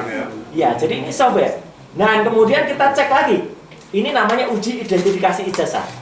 Ini pertanyaan sama dengan Pak Prabianto tadi. Nomornya kan ada. Betul Pak? Kami menggunakan metode yang sama digunakan oleh Bareskrim, yaitu melakukan uji dengan ijazah yang lain. Ijazah Jokowi yang ada di sini adalah yang tampil di Bareskrim. Bareskrim tidak berani menampilkan ijazah dalam bentuk yang warna, tapi yang ditampilkan malah fotokopi ini. Ya sudah, ini yang kemudian saya uji lagi. Ya, ijazah ini nomornya sebelah kanan atas Bapak 1120. Saya menggunakan 3 pembanding dan kita fair. Saya, Dr. Resmond, Dr. Tifa, fair. Ijazah pembandingnya pun kita tampilkan milik siapa. Tidak seperti Bareskrim yang merahasiakan ijazah pembanding. Kami fair, ijazah pembandingnya kita tampilkan. Ini milik Fronojiwo, nomor 1115, ini sebelah kanan atas. Ada. Ijazah pembanding berikutnya milik almarhum Halim Mulyono, nomor 1115. Itu berikutnya. Yang ini ditampilkan oleh Pak Sigit Sunarta, Dekan Fakultas Kehutanan pada saat konferensi pers. Ini ijazah. Halim Mulyono sudah wafat, maka saya berani tampilkan ini karena apa? Karena tidak mungkin diganti-ganti lagi karena sudah wafat orangnya. Ijazah nomor berikutnya adalah 1117, miliknya Sri Murti Ningsih. Yang menarik, Bapak Ibu semua, terutama Pak Prabianto, 3 ijazah ini, 1115, 1116, dan 1117 ada ujinya pada lembar berikutnya, itu match. Matchnya adalah begini. Nanti mungkin teman akan bisa menjelaskan lebih detail, tapi artinya Bapak bisa lihat pada analisis berikutnya ini. Di sini jelas betul posisi tulisan ini yang di tengah ini. Huruf A pada ijazah 117 itu A-nya tuh masuk kepada logo. 1115 A-nya juga masuk ke dalam logo. 1120 miliknya Jokowi, Bapak, A-nya keluar dari logo. Padahal itu nggak mungkin. Ijazah ini hanya dicetak kurang dari 100. Kalau beda meleset-meleset, lah itu berarti yang meleset itu yang palsu. Dan ini bukan hanya 1 huruf ini, ada 6 perbedaan. Artinya ijazah 1115 Fronojiwo, 1116 Halim Mulyono, 1117 Sri Murti Ningsih itu match. Itu semuanya keluaran dari cetakan yang sama. Dan ijazah Joko Widodo nomor 1120 tidak identik, tidak sama, meleset simbolnya meleset gam. Jadi ini cetakan baru, ya, bukan cetakan yang sama dengan yang lain. Yang lebih menarik lagi, kalau ini semua sering dikatakan, mungkin Bapak sering mendengar, wah itu Roy Suryo Resmond hanya memeriksa dari sosmed atau dari tampilan di internet. Pada tanggal 15 April, seperti yang dibicarakan Dr. Tifa tadi, kami bertiga itu diterima langsung oleh wakil rektor. Ada 2 wakil rektor. Satu Prof. Wening Udasmoro, satu lagi Ari Sujito, Dr. Ari Sujito. Di ruang 109 Fakultas Kehutanan. Kami melihat langsung, memegang langsung, memotret langsung dari kamera saya. Kamera saya adalah kamera standar identifikasi, ya, yang bisa memotret sangat detail, bahkan mengetahui itu fotonya GPS-nya ada di mana. Dan kami memotret ini skripsi. Skripsi ini tertulis Joko Widodo. Yang menarik, Bapak-bapak sekalian, kenapa saya motret dengan kamera itu? Kalau difoto dengan handphone, semua kertas tampaknya sama putihnya. Tapi pada gambar berikutnya akan kelihatan. Begitu dipotret pakai kamera detail saya, kertas yang baru itu pada judul. Sebelah kanan yang ketikan manual itu kertas lama. Dan kelihatan sekali kertasnya kertas lama. Artinya, skripsi ini terdiri dari dua bagian.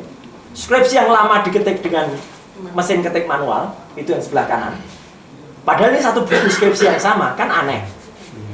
Yang sebelah kiri yang ada tulisan Joko Widodo, itu diketik dengan word processor. Nanti Dr. Resman akan menjelaskan. Itu. Artinya diketik dengan printer baru. Dan di situ ada banyak kesalahan. Termasuk tanda tangan dari Profesor Dr. Insinyur Ahmad Soemitro. Itu diprotes Bapak, langsung oleh putrinya. Putrinya Prof. Sumitro yang ada di Australia namanya Aida Greenberry menyatakan itu bukan nama ayah saya. Ayah saya pakainya U, bukan Soe. Dan itu bukan tanda tangan ayah saya. Mbak Aida kirim contoh sampel tanda tangan bapaknya. Beda. Tanda tangan bapaknya itu tegas sekali. Agak mengotak. Ini tanda tangan ini bulat-bulat seperti orang belajar tanda tangan. Jadi ini menunjukkan benar bahwa terjadi kesalahan besar. Dan yang menarik, di skripsi ini tidak ada lembar pengujiannya. Dan itu dikonfirmasi oleh Prof. Sofyan Effendi sebelum beliau ditekan. Dan ini saya kira Prof. Sofyan sudah didampingi Komnas HAM juga Pak. Dia diperiksa 12 jam dan diteror tanpa ada prosedur formal. Dia didatangi kepolisian di rumahnya, diperiksa 12 jam tanpa pemberitahuan. Dan Profesor Sofyan Effendi menyatakan ini memang skripsi ini tidak pernah diuji. Jadi artinya skripsi ini nggak pernah lulus. Kesimpulannya Bapak, ya ini biar mudah. Lembar terakhir.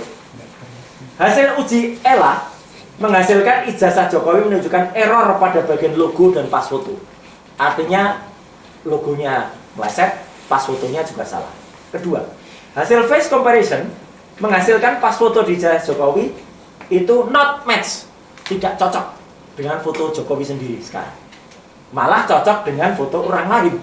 Ini kan aneh. Berarti ada pas foto orang lain ditempelkan. Nomor 3, ijazah pembanding 11-15 milik Fronojiwo, 11-16 milik Arman Marimoliono, dan 11-17 milik Sri Murtiningsih match. 3 ijazah itu match. Keluar pada saat yang bersamaan. Wisuda pada bulan November tahun 85. Ijazahnya pada tanggal 5 November 85. Ijazahnya Jokowi tidak match. Tidak cocok, meleset. Ini kan aneh. Misalnya majalah, kok majalah yang terbit bersamaan meleset gambarnya. Ini kan aneh gitu ya. Ijazah 4, ijazah asli Fakultas Kehutanan UGM 85. Saya dan Dr. Tifa kebetulan kami dikirimi kakak-kakak angkatan. Ya, itu nanti akan kami tunjukkan aslinya ya pada saat di persidangan. Memiliki berbagai pengaman khusus seperti watermark, emboss, logo emas, benang pengaman, dan meterainya pun beda. Warnanya juga beda. Nomor 5, ijazah Jokowi diuji dengan teknik yang baru ini, luminance gradients ya, atau tadi yang saya tunjukkan, tidak menunjukkan adanya watermark, nggak ada watermark. Tidak menunjukkan emboss seperti ijazah asli pembanding-pembandingnya ada. Nomor 6, ini yang menarik. Nama Dr. Insinyur Ahmad Soemitro, diucapkan terima kasih Bapak, sudah ditulis profesor pada ketikan yang baru. Padahal yang diketikan manual itu masih doktor insinyur. Menariknya, skripsi ini dibuat November, tertulisnya November 85. Profesor Ahmad Soemitro itu mengucapkan pidato pengukuhan guru besar pada bulan Maret 86. Jadi pada saat November 85 belum profesor. Yang benar yang ketikan biasa. Yang ketikan biasa di satu skripsi itu masih doktor insinyur Ahmad Soemitro, itu betul. Yang diketik dengan tulisan Jokowi profesor. Nah ini kan aneh. Belum profesor kok sudah ditulis profesor. Ya, gara-gara ngetiknya sekarang. Dan yang menarik lagi, ini nanti Pak Dr. Resmond kebetulan menemui langsung primary evidence juga. dengan Pak namanya Kasmujo. Tidak ada nama dosen pembimbing yang dulu 2017 itu diaku-aku Jokowi bolak-balik ulang gitu. Di skripsi ini nggak ada nama Pak Kasmujo. Kalaupun dia dosen pembimbing saja, itu pun aneh, nggak ada. Adanya dosen pembimbing skripsi atau dosen pembimbing akademik. Itu pun harus ditulis semua. Satu-satunya nama Pak Kasmujo ada memang di lembar pustaka. Namanya nulis buku memang Pak Kasmujo. Tapi itu bukan berarti ucapan terima kasih. Gitu loh. Jadi ya memang harus ditulis. Dan kesimpulan terakhir, tidak ada lembar pengujian yang sangat penting di skripsi tersebut. Jadi, Pak Prabianto, kesimpulan kami jelas. Skripsi tidak diuji, itu artinya tidak lulus. Skripsi yang tidak lulus, tidak mungkin ada ijazah asli. Itu yang saya sampaikan, nanti detailnya mungkin akan disambung oleh Pak Dr. Reswan Asiransianita. Terima kasih. Terima kasih. Saya kalau menjawab apa argumentasinya Sylvester itu yang sudah mengatakan, nah, itu teman-teman kan cuma menguji dari data digital kan, tadi Bapak bilang kan, kok nggak pernah misalnya menguji analog kan gitu ya. Nah ini gimana argumentasinya gitu? Satu Bapak, kami uji langsung secara analog itu skripsinya kita uji. Ya. Betul, itu kami pegang. Ada. Sekarang Bapak, semua masyarakat Indonesia coba kita tanya, siapa yang pernah melihat ijazah analognya Jokowi? Nggak pernah ada. Nggak ada. Termasuk baris skrip itu tadi. Ya itu nggak, karena kalau ada pasti mereka sampaikan. Nggak pernah disampaikan, nggak pernah berani. Gitu loh. Dan curangnya Bapak atau jahatnya, ketika Dr. Resmond mencoba mencari satu contoh Harian Kedaulatan Rakyat edisi tanggal 18 Juli tahun 80, disita semua, dihilangkan. Di perpustakaan wilayah Jogja nggak ada, di KR nggak ada, disita semua. Skripsi analog sekarang, kami beruntung tanggal 15 April itu masih bisa lihat. Sekarang nggak ada lagi. Ruang perpustakaan Fakultas Kehutanan sekarang dibongkar. Dan katanya nanti hanya akan bisa dilihat pada saat digital saja. Jadi kalau digital itu sudah direkayasa, Pak. Ya, kalau Sylvester kami ketawa saja, Pak. Dia itu konyol lah pokoknya. Ya, kalau itu misalnya dia katakan. Itu. Tapi satu lagi tadi pertanyaan saya, kenapa nggak pernah dicek ke Dikti? Karena semua database mengenai akademik kita itu direkam di sana. Kira-kira Bapak, kami sudah akan tahu hasilnya. Selain Dikti, kan yang punya kopi itu KPU, Pak. KPU Solo, KPU DKI hilang datanya, Pak. Kan aneh, datanya hilang. Ini mau kami laporkan, Pak. Kami nggak boleh. UGM barusan juga menjawab data-data itu disita. Nah, ini salah. Nggak boleh skripsi-skripsi itu disita. Skripsi orang lain itu bukan barang bukti kejahatan kok ikut disita. Jadi ini akan timbul masalah baru, Pak. Kami sudah mengajukan juga ke KIP, Komisi Informasi Pusat soal itu. Maturun, Pak Prabianto. Maturun, ini. Ada yang mau tambahkan? Ada nih, Dr. Resmond. Silakan, Pak Resmond. Iya, Pak. Terima kasih. Mengenai penomoran atau database itu kan saat itu kan masih manual, Pak. Bahkan UGM sendiri pun masih menggunakan teknologi mesin ketik. Ya, jadi belum terkomputerisasi. Jadi tidak bisa kita verifikasi seperti layaknya database digital sekarang. Begitu. Jadi satu-satunya panduan adalah ya statement dari UGM. Nah terkait dengan pembelaan dari pihak Jokowi, ya baik masyarakat juga, itu kan selalu mendasarkan bahwa ada dua. Yang pertama, UGM telah menyatakan asli. Yang kedua, bahwa Barreskrim telah menyatakan identik. Tetapi kita sebagai orang terpelajar kan tidak bisa begitu saja menerima pernyataan itu. Karena apa? Karena pengalaman di Indonesia ini, ya kalau kita hanya mendengarkan statement dari rektor, maka tidak ada ya universitas ditutup. Ya sejarahnya pada zaman Pak SBY atau apa itu ada beberapa puluh universitas yang ditutup. Kalau kita hanya mendengarkan statement universitas, maka tidak akan ada terbongkar itu jual beli jasa. Nah, pertanyaannya ini UGM, kenapa tidak? Gitu, ya. Karena apa? Karena ya orang-orang itu kan punya kepentingan, bisa tersandera atau apapun. Nah, jadi kalau kita hanya mendasarkan pernyataan rektor yang meyakini bahwa itu Jokowi lulusan UGM itu sudah selesai.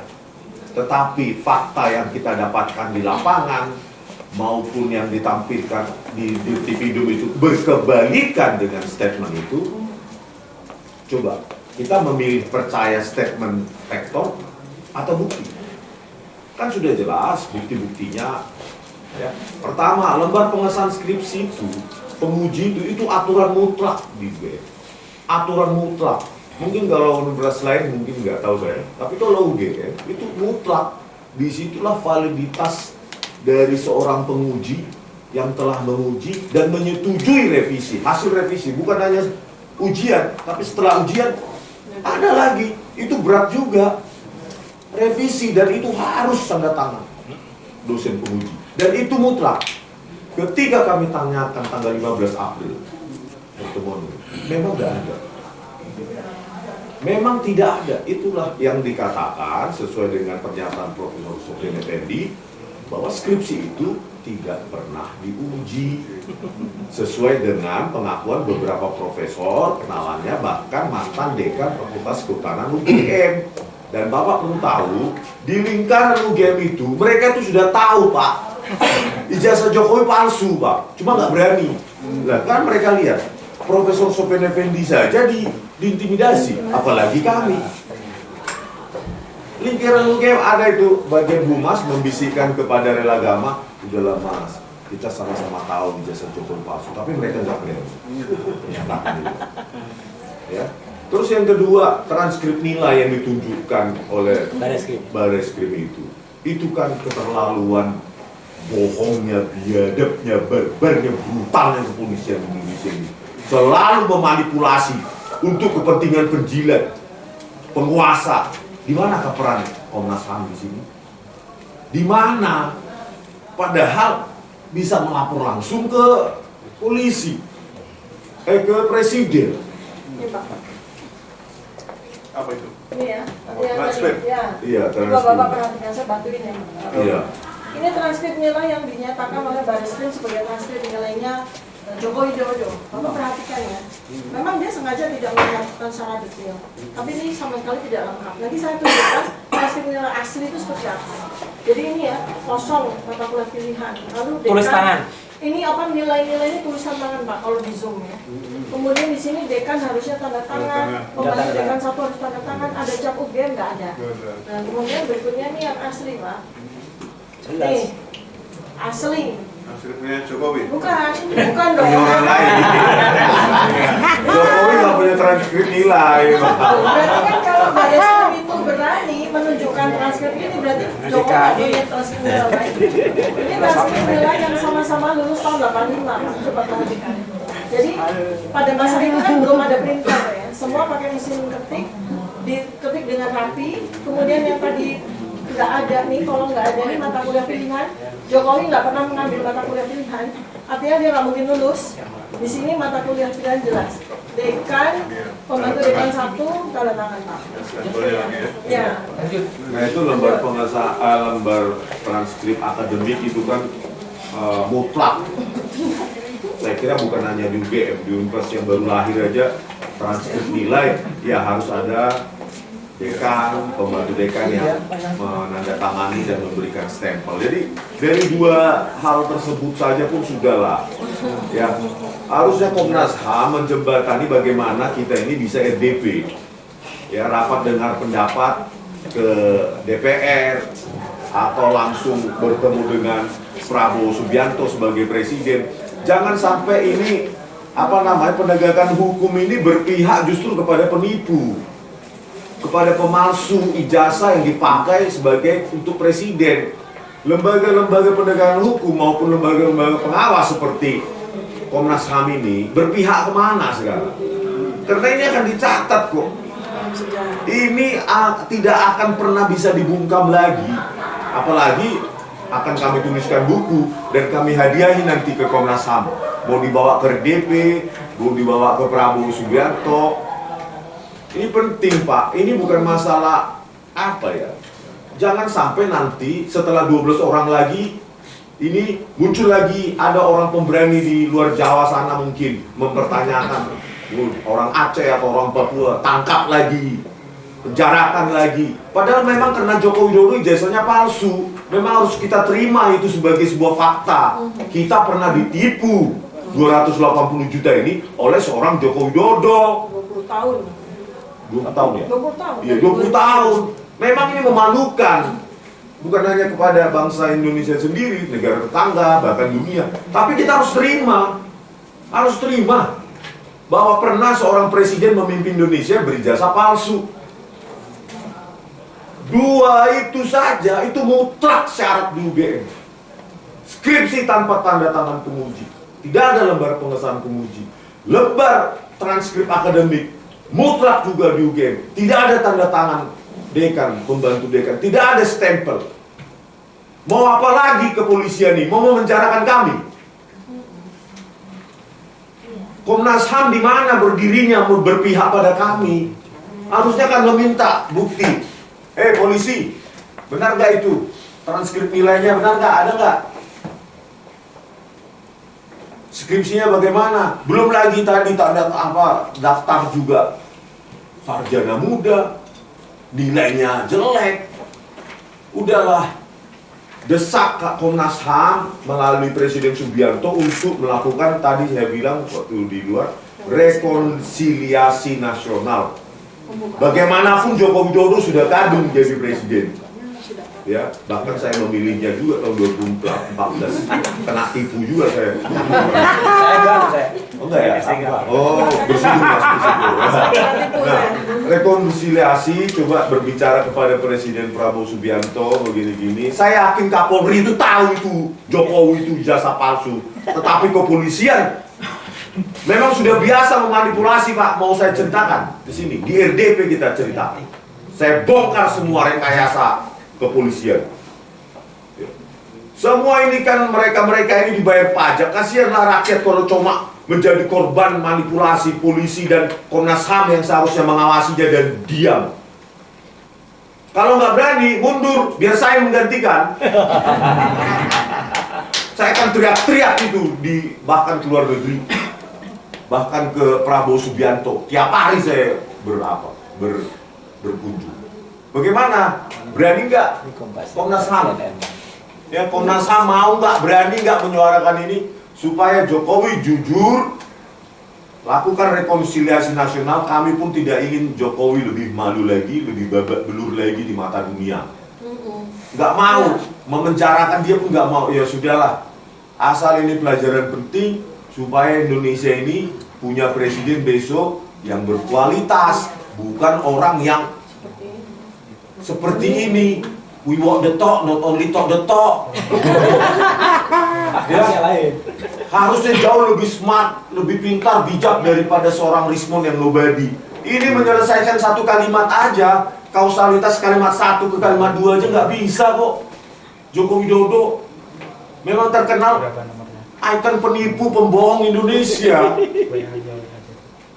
Terus lembaga-lembaga yang dibayar rakyat ini bagaimana posisinya? Apakah diam, aman? Yang penting jabatan gue aman, gue nggak mau nyenggol Jokowi, masih kuat, dan dia punya banyak jaringan. Kapolri aja masih dipertahankan Prabowo Subianto, apalagi kami. Jangan seperti itu, lebih baik berkorban jabatan, yang penting pernah bersuara untuk rakyat. Gitu. Masa kita yang nggak dibayarin rakyat berani bersuara, nggak pernah nerima gaji tuh. Bulan tanggal 1 besok nggak gajian. Tetapi orang-orang yang ada di sini kan tanggal 1 pasti gajian. Pasti gajian. Karena dibayar keringat rakyat. Terus makanya kami ya banyak kali, Pak. Saya teknisnya banyak sekali. Iya. Bapak pasti nggak paham kalau teknisnya kan?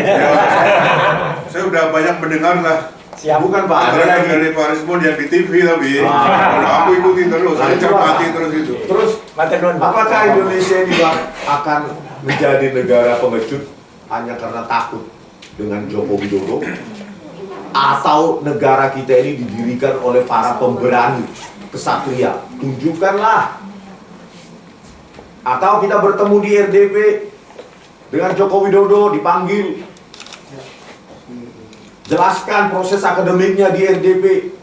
Masa kami meneliti ijazah publik kok malah dikriminalkan, dan Komnas HAM, Kompolnas, semua bla bla bla itu yang entah berapa puluh lembaga pengawas penegakan hukum di Indonesia yang independen tapi diam dan penonton oh dari kriminal, udahlah oke, biar damai, biarkan mereka masuk penjara, yang penting gue bulan depan gajian.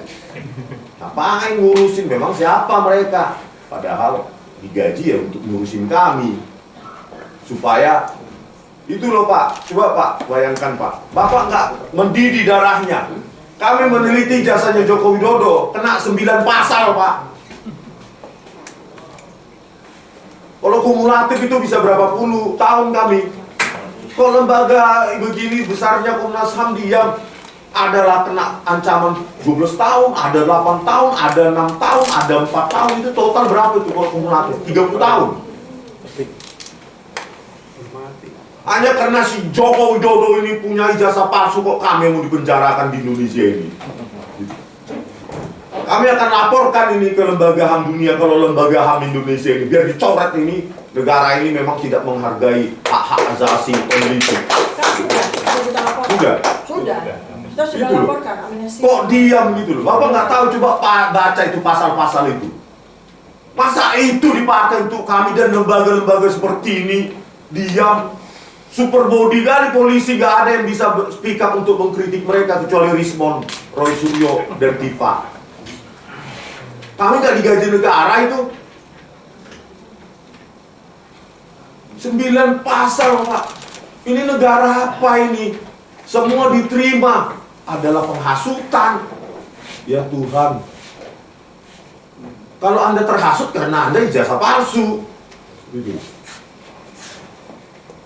Kalau enggak, pasti kami dipanggil baik-baik minum kopi. Ayo bertemu di Kuningan misalnya. Di kafe ini loh Mon, ini Roy, ini Tifa, oke ya. Udah jangan ribut. Kalau dia nggak terhasut, kalau ijazahnya asli, udahlah Pak. Bagaimana Bapak memiliki kanal-kanal di Komnas HAM, ya, bertemu dengan anggota DPR, bicarakan, bertemu dengan Presiden Prabowo, bicarakan, ini sudah telak, sudah tidak bisa dibantah. Apakah anak manusia ini mau dikorbankan lagi? Keterlaluan negara ini membiarkan kami seperti tanpa pengawalan, tanpa pembelaan sama sekali. Ini negara apa sih ini? Sudah jelas dan semua bermain diam. Media pun kalau nggak ada YouTuber, nggak ada kami, nggak berani nih mengupas ini. Media mainstream. Setelah sekarang publik sudah rame, ya, mengetahui bukti-bukti baru ikutan. Jadi kalau kita nggak bisa lagi berharap pada lembaga-lembaga lembaga-lembaga independen ini, maka ayolah kita bubarkan. Nggak ada gunanya. Ya kan, kalau kami sampai di penjara menyuarakan ini, dan kami dari buku itu, generasi ke depan akan melihat betapa bobroknya penegakan hukum.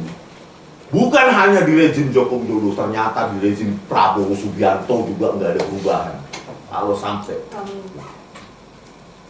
Prabowo Subianto, saya lihat profil keluarganya orang-orang educated, tentu menghargai buku, menghargai penelitian, ya, diapresiasi. Kalau Joko Widodo ya memang wajar nggak menghargai buku, ya, tontonannya katanya Doraemon atau apa, Shinchan atau apa ya.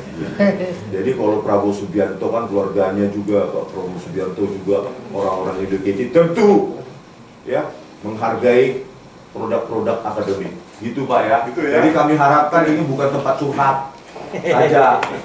Jadi benar bahwa ada nanti konvers tentang kami. Oh, kami akan mengajukan RDP. Kami ini sudah bertemu Prabowo Subianto membicarakan ini. Kalau Bapak ingin soft file dari saya akan kasih. Ya, gitu. Pak, sedikit ya Pak. Oke, makasih Pak. Ya. Ini kan 2 kali Pak, kami bertemu di Komnas HAM ini ya. Jadi 3 bulan yang lalu kami juga pernah ke sini. kemudian diterima oleh staf-staf saja, analis ya. Itu pada saat itu awal itu baru laporan polisinya Joko Widodo. Kenapa kami mengadu ke sini? Karena kami mendapatkan teror, intimidasi, bahkan sampai keluarga kami. Itu yang kami laporkan. Ya, Pak Rismon, mobil keluarga dihancurkan, saya, anak-anak saya diteror sampai ke kos, diancam oleh juru tikam. Ban disayat, ban mobil disayat, kaca mobil dipecahkan. Nggak ada asasi manusia di Indonesia ini. Nah, itu tidak ada tindak lanjutnya dari Komnas HAM. Katanya katanya analis yang bertemu dengan kami akan laporkan kepada komisioner yang kebetulan hari ini tidak ada. Tetapi sampai 3 bulan sekarang kami dikriminalisasi oleh termul-termul, difasilitasi sama polisi, padahal kami sama sekali tidak melakukan tindak pidana apapun. Ya, nah ini kami kedua bertemu Bapak Komisioner, alhamdulillah Pak Prabianto. Yang harapan kami ini sekarang Pak, ini rakyat tuh ada di belakang kami Pak. Riset, ini riset bukan cuma sekedar survei lembaga, riset algoritma menyatakan 93% rakyat percaya ijazah Jokowi palsu. Dan mohon maaf Pak, dari 12 orang yang dilaporkan ini punya masa besar Pak, influencer Pak. Oke Bu. Ya, jadi jadi saya mohon sekali ini yang saya mohon Pak, Komnas HAM bicara dengan Pak Presiden. Kami sangat ingin menjaga agar tidak terjadi kerusuhan Pak, agar tidak terjadi kerusuhan, itu yang kami jaga sekarang. Kami nggak peduli deh keluarga kami, udah kalau Komnas HAM nggak bisa melindungi keluarga kami, udah kami lindungi keluarga kami sendiri. Tapi ini sekarang kami mohon Komnas HAM melindungi rakyat, melindungi negara Pak. Itu, dan Komnas HAM punya akses langsung kepada Pak Presiden. Jadi kami mohon gunakan Pak akses itu. Terima kasih Pak Prabianto. Baik, betul Pak. Saya kira waktu ya. Jadi ada sebenarnya semua permasalahan ini sebenarnya sudah kami catat juga ya. Tinggal permasalahannya ini kan Bapak Ibu sebagai pengadu lah istilahnya ya. Di SOP kami itu sebenarnya mengendaki supaya ada kelengkapan persyaratan pengaduan. Kami Kemarin pertama Dari dulu sudah. Gimana? KTP lengkap. Sudah ada semua. Oh, artinya ini kan sudah dalam sistem. Ya, kebetulan waktu itu mungkin tidak langsung diterima oleh komisioner. Jadi atensinya kayaknya masih belum belum maksimal memberikan atensi atas aduan bapak-bapak. Ya. Untuk itu hari ini kebetulan saya yang menerima. Siap. Ya, saya akan memberikan atensi dan saya akan bicarakan dengan komisioner lain. Karena di Komnas HAM itu mekanismenya adalah kolektif kolegial. Ya. Jadi nanti saya akan pertanyakan kasus ini, kemudian kita akan tentukan langkah-langkah apa yang harus kita lakukan atas dasar aduan ini, kan gitu ya. Jadi beruntunglah Bapak Ibu sekarang ketemu saya, sehingga artinya saya akan bisa memberikan atensi dan akan koordinasikan dengan komisioner yang lain. Ya, itu. Dan satu lagi yang ingin saya sampaikan, bahwa ini masalah hukum, tentunya Komnas HAM sangat menaruh perhatian khususnya dalam hal jurah prosesnya ya, artinya kita tetap akan mengawal rasa keadilan Bapak Ibu itu harus terpenuhi ya. Pak Prabianto, mohon ya, kami itu 3 bulan menanti acara ini, 3 bulan Pak, 3 bulan Pak, dan mohon maaf Pak, Bapak Komisioner dan seluruh staf yang ada di Komnas HAM itu kami yang gaji Pak, dari uang pajak kami, dan kami menunggu 3 bulan untuk bertemu Pak Komisioner. Tadi saya kecewa sekali dengan Bapak ini, mengatakan sudah mengarsipkan dan 14 Juli 2025, 1 bulan yang lalu, Pak Komisioner belum ada satupun yang membaca surat kami. Ini keterlaluan. Kami sebagai orang yang menggaji bapak-bapak semuanya, menggaji orang segedung ini kami protes. Karena itu mohon, Bapak sabar. Bapak sabar menanti semua yang ada di ruangan ini mengadukan apa yang ingin mereka adukan kepada Bapak. Jangan buru-buru. Iya, Pak. Yang penting kita bisa sholat. Ya, silakan Pak Rustam. Gini Bu Dokter, maksud saya kalau kita terlalu banyak mendengar, akhirnya kita nanti kehilangan fokus. Maksud saya sekarang apa sih yang diharapkan Bapak Ibu terhadap Komnas? Ini semua kan udah kami catat tadi. Ya. Takutnya nanti kalau Bapak Ibu semua ini bersuara dan ya macam-macam lah, kami akhirnya fokusnya malah hilang, ya kan? Toh kesempatan untuk audiensi sebenarnya juga nggak terbatas hari ini saja kan? Bapak Ibu kalau mengajukan permohonan ke audiensi pasti kami siap. 3 bulan Pak. Ya masalahnya nggak pernah ada juga informasi ke kami. Nah, kok bisa itu? Bagaimana kejadiannya itu staff-staffnya? Assalamualaikum warahmatullahi wabarakatuh. Saya salah satu terlapor Pak dari 12 itu. Saya dari TPU Pak. Ya. Kebetulan saya korup ketika kita ke UGM dan ke rumah Jokowi Pak. Memang saat itu kita nggak bisa ketemu di UGM karena kita terlambat jam 10 atau jam 11 Pak. Diperlambat karena di dalam kendaraan itu di tol itu terjadi kecelakaan yang menurut saya aneh juga. Ada saya yang mengurai kemacetan di tol Pak. Jadi ada mobil truk membawa besi jatuh menyelimpang di tengah-tengah jalan. Ketika saya urai nggak lama baru bisa selesai. Nah, di sini saya mau kasih tahu ke Bapak, ketika kita mau berangkat pun Pak, di situ ada tawaran uang Pak, dari Partai Coklat. Ya salah ibu ini dan suami Ada rekamannya Pak? mungkin dia simpan WA-nya Pak. Kalau ada, Suaminya ibu ini. Kalau ada boleh disampaikan. Jadinya kita disuruh tidak boleh datang. Kalau bisa nggak usah datang ke sana mobil itu. Kita tawar 300 juta sampai 350 juta. Di sini kan kita lihat ada sesuatu yang ditakuti nih Pak. Dan ini memang udah diatur gitu loh Pak. Nah dari kita juga dengar juga ada tawaran uang sekian miliar gitu ya. Akhirnya kan ditolak dengan kita dengan hadirnya kita ke sana. Di sini saya minta Komnas HAM juga melihat dari sisi itu. Berarti Jokowi ini udah mengarahkan semua institusinya gitu loh Pak, untuk supaya ijazah ini tidak terbongkar. Nah, saya berterima kasih dengan Mas Roy, Bu Tifa, dan Bang Lismon yang awalnya kami nggak kenal gitu loh Pak. Kami nggak kenal sama sekali Pak. Dengan hadiran mereka kami bersyukur kepada Allah, ada juga orang yang berani gitu loh Pak. Seharusnya rakyat Indonesia, polisi terima kasih dengan Bapak Ibu ini.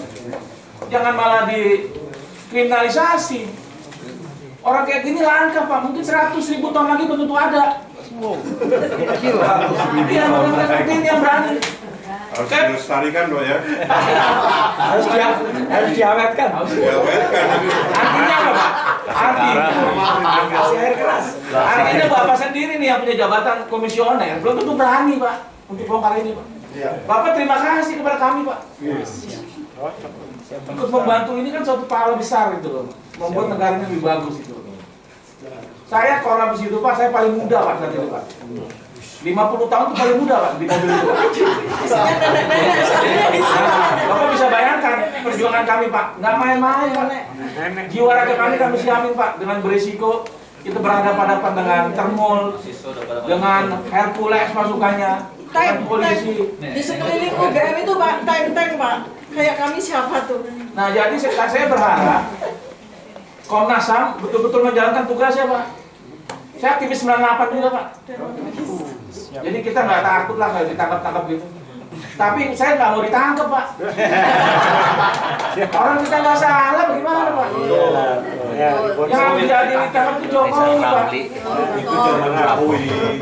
Maka saya selalu bilang adili Jokowi harus diadili.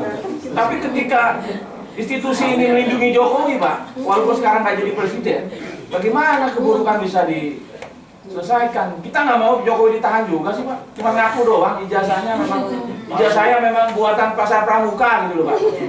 Jadi satu hal Pak yang saya tambahkan, berdasarkan analisis Bang Roy tadi, diduga itu fotonya itu Dumatno Pak, yang Mas Roy ya? Setelah itu nggak lama ponakan saya telepon saya Pak, Om, ini Om, saya ini dikasih kirim fotonya. Ini Om, anaknya Dumatno teman saya. Dia mengakui itu foto bapaknya. Sampai hari ini tapi ini agak ketakutan dia anak ini. Nah, artinya harus benar-benar Komnas HAM juga melihat itu Pak. Saya bisa panggil orangnya. Ya, tapi bisa dijamin keamanannya tidak. Orang yang terus juga informasi yang saya dapat Pak, ada kawan saya juga bilang kalau ijazah itu yang buat itu diduga ya, kalau saya bilangnya diduga dulu nih, tapi mereka dia sih nggak bilang diduga. Eko Sulistyo, KPUD Solo. bikinnya di Pasar Pramuka, Bikinnya sama siapa? Kalau dia manggilnya si Pak Imin. Pak Imin, Bukan Pak Iman. Nah, nama kok aslinya lu bisa Pak- tahu, saya bilang. Supermin bukan Ya, Superman. saya boleh ikut-ikutan di situ kok. Bisa kita panggil orangnya, Pak. Kemarin saya ketemu Pak Iman di Polda Metro Jaya. Saya bilang, izin Bang Pak Iman, saya bilang, saya mau ngomong nih. Saya dapat informasi A1 bahwasanya ijazah itu yang bikin Eko Sulistyo. Kalau Pak Iman nggak percaya, kita cari orangnya. Mukanya merah, Pak, gelisah, Pak. Para tapas juga nih, apa para kita mau cari kabur para tapas. Nah itu bisa acuan buat Bapak manggil orang-orang yang saya sebutkan ini. Oke. Ya. Oke, Ya. Sebentar lagi Pak, izin Pak. Jangan iya doang gitu loh Pak. Insya Allah. Karena kata Ibu ini bilang, Insya Allah. mohon maaf bapak-bapak ini digaji oleh keringat saya Pak, Oh, keringat kita semua. Iya. Bapak baju putih yang Bapak pakai ini, Bapak itu yang lengan panjang Bapak pakai itu hasil keringat rakyat. Iya. Jadi ini akan menjadi pertanyaan di alam kubur nanti. Jika Bapak ini digaji oleh rakyat, nanti berbuat apa untuk rakyat? Betul. Jangan malah mengalihkan isu hukum kayak yang lain-lain sehingga Jokowi tidak diadili, malah kami yang diadili. Kalau kami diadili, ketika kami keluar terbukti ijazah Jokowi palsu, Bapak saya tuntut. Tidak melindungi kami warga negara Indonesia gitu loh. Padahal Jokowi jadi presiden Pak, mohon maaf gara-gara kami aktivis-aktivis yang dulu berjuang 98 Pak. Itu kira-kira Pak. Cukup ya. Belum cukup lagi Pak. Untuk Bapak ini, Bapak jangan tahu-tahu Pak, saya serius ini. Kenapa data kami belum masuk? Gue mau di penjara. Jadi lu nggak layak, maaf. Kamu nggak layak terima gaji dari kami. Lebih baik besok kamu mundur. Data kan udah masuk tadi dalam. Masuk tapi kan nggak sampai. Artinya apa? Didiamkan gitu loh. Coba kalau ini terjadi pada kamu.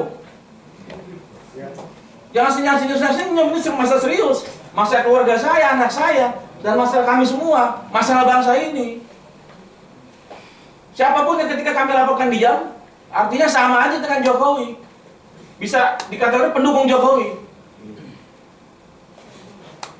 Jadi jangan dianggap kami kemarin cuma sekedar kasih muka aja Pak. Ini dipertaruhkan Pak, hidup saya, hidup kami semua. Iya, iya. Ini masalah kita semua ya. Iya masalah rakyat, masalah bangsa ini 10 tahun bahkan 1000 tahun ke depan Pak. Kira-kira seperti itu Pak. Mohon ini Pak dibantu kami ini untuk kepentingan Bapak juga, bukan kepentingan saya sebagai Bapak komisioner. Apakah Bapak berani atau mampu? Tapi saya yakin Bapak nggak berani.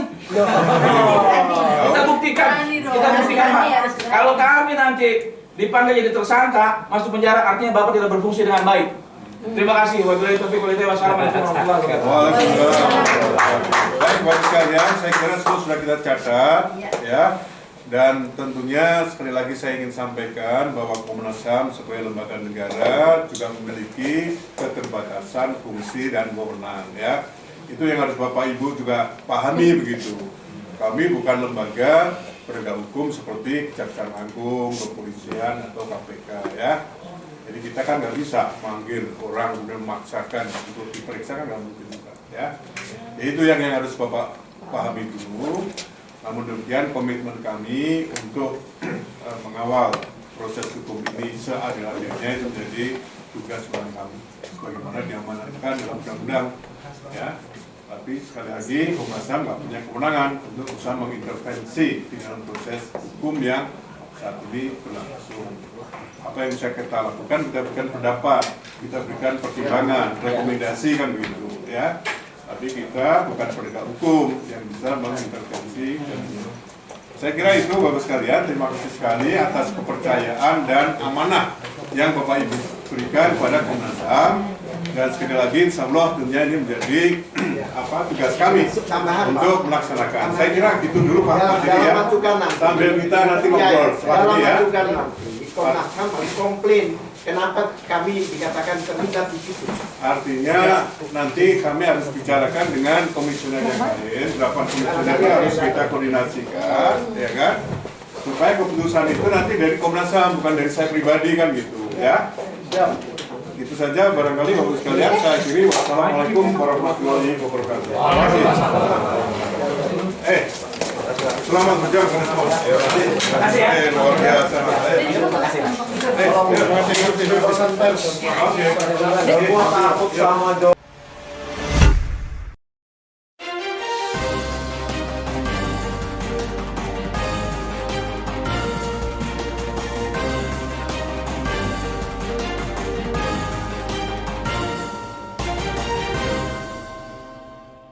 One Kawan TV 1.